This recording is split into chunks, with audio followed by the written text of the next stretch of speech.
Placebo, les nouvelles inutiles qui te feront te sentir mieux. Comme dit l'adage, à chaque jour suffit sa peine. Ou devrais-je dire en ce moment, à chaque jour suffit ses précisions sur le déconfinement. Au début, c'était le 11 mai. Ok, très bien. Le 11 mai, tout le monde dehors. Ah, bah en fait non. L'école reprend, oui, mais sans les bacheliers ni les études sup. Pour les autres, on y retourne, mais seulement la moitié, et par demi-journée s'il vous plaît. Enfin, pour ceux dont les parents sont d'accord. Enfin, sauf pour ceux qui sont en décrochage. Pour cela, c'est obligatoire.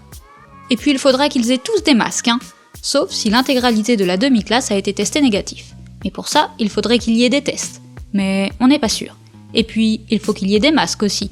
Pour les autres, les cours à distance sont maintenus.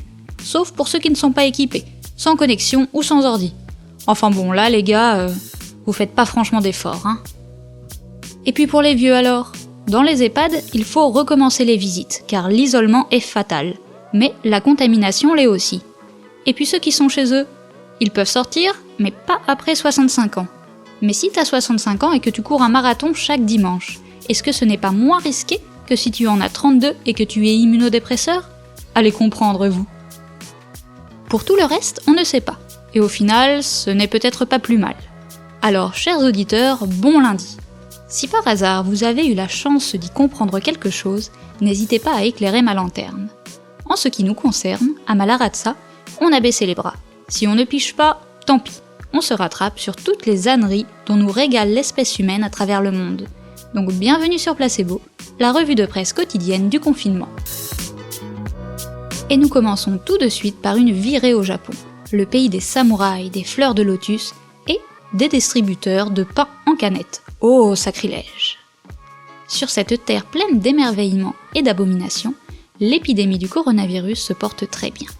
Le nombre de cas de contagion continue de croître et le gouvernement a étendu l'état d'urgence à tout le territoire, afin d'empêcher les habitants des zones rouges de se déplacer dans les endroits encore libres du virus.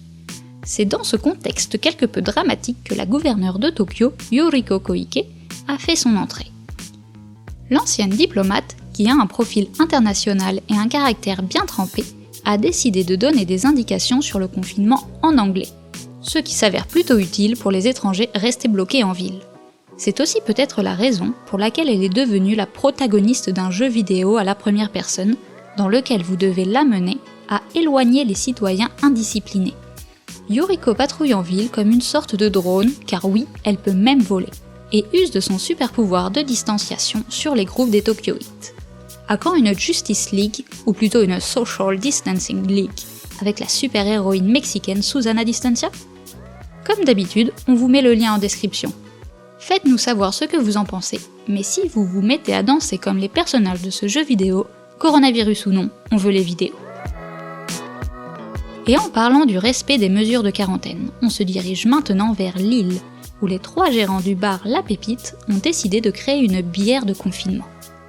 Alors que l'établissement a été obligé de fermer ses portes à la mi-mars, ils ont décidé de contacter un brasseur local afin de produire la Confinouze, bière éphémère brassée pendant le lockdown et qui sortira le 26 mai.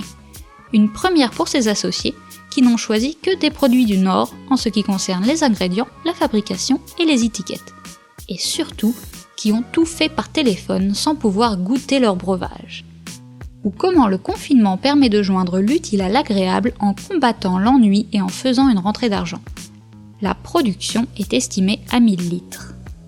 Mais on le répète, même si c'est difficile, la Confinouze, comme toutes les autres boissons alcoolisées, est à consommer avec modération. Et s'il y en a bien un qui n'a pas franchement compris le message, c'est cet Italien du nord-est du pays qui s'est fait contrôler totalement ivre avec 3 amis au volant d'un corbillard.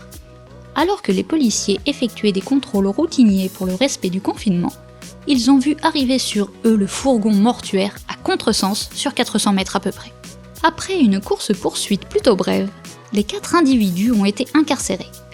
Leur excuse ? Ils revenaient d'une fête d'anniversaire. Mais au moins le conducteur avait sa déclaration, sur laquelle il avait coché la case « Je rentre du travail ».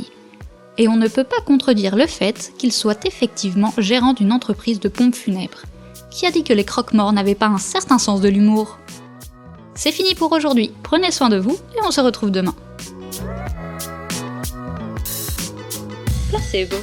Pour impressionner dans les dîners mondains, la revue de presse conçue et produite par les professionnels très pros de Malarazza.